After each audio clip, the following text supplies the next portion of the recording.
Hey guys, welcome to Draw My D&D session. This is going to be a little highlight video I do from now on. Basically keeping you guys updated on my extremely interesting D&D game. So basically, I'm a gnome wizard named Ella. There's not too much about my actual background, like my childhood and all, but I'm a rock gnome, and where I come to the story, I'm from the Fae. The Fae is not a very good place. It's actually a very scary place, and I saw tons of horrible sights that damaged my mind. My full name is Ella Roywin Shoddy Timbers, but my friends just call me Ella for some reason, even though Shoddy is a pretty good nickname.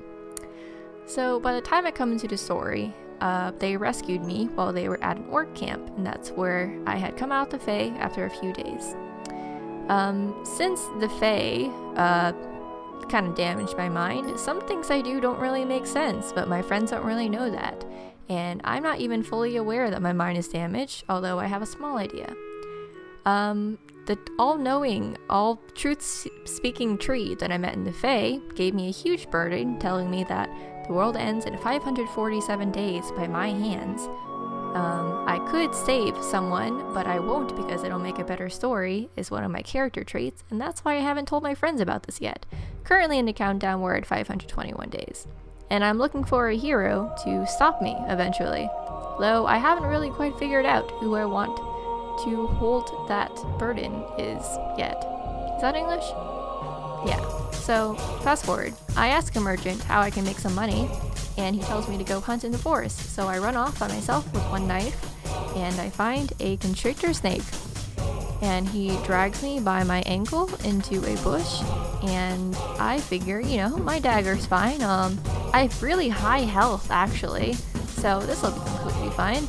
I try to stab it, but I hit its eye very minorly and just piss it off. So I try to get a burning branch and, I don't know, I was hoping that would work.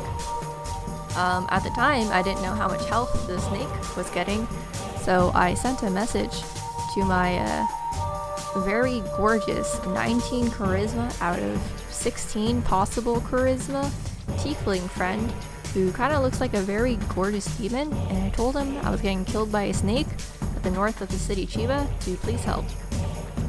So he comes after me, and him and our other friend, who is a halfling, who is slightly shorter than me, who has a giant warhammer, see me in sight, but by the time they get there, I already kill it. And I had wanted to bring it back for money, but they ended up just looting it. So, I was a little sad about that, but I got some experience. So, fast forwarding to the really juicy stuff.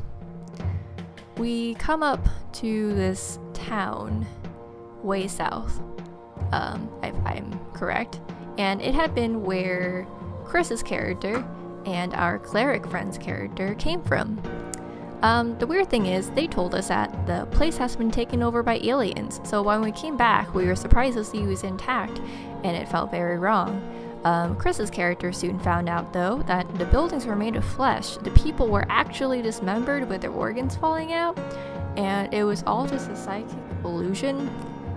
And under that principle, we kind of thought as a group, I think we should leave. However, our cleric friend, played by my friend Stuart, worships a god named Zert, and he has a very low intelligence, and considering that there is some messing up stuff, like the church of Zert was messed up or something, he wanted to stay and investigate. So we had to stay. After some digging around, I guess, remember that name Zert, by the way, that's going to be important. We go to the tower of Zert to investigate what's going on.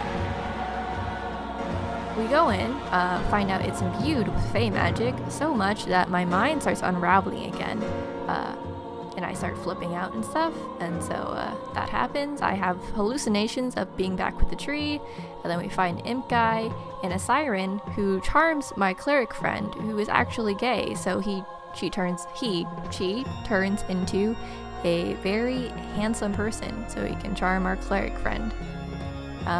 So we fought those. I was going crazy, but only inside the tower, so that's good.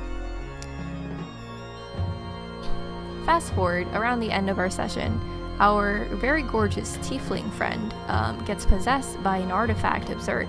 Our cleric friend tells him that he has to die because he needs to get the artifact back for Zert. However, they're in a very loving lovership, I guess, and so it's a very sad ordeal that he's going to have to kill our tiefling friend later.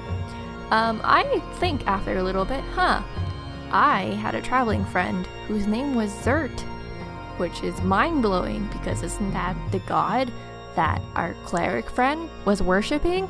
And so I leave it off by telling them, BG dubs guys, Zert is alive. I was traveling with him in the Fae. But that's pretty much where we had to leave it off. I couldn't give them any more information because that would make things too easy. Yeah, that's what happened in this weekend's D&D session. I guess that's gonna be will be to be continued.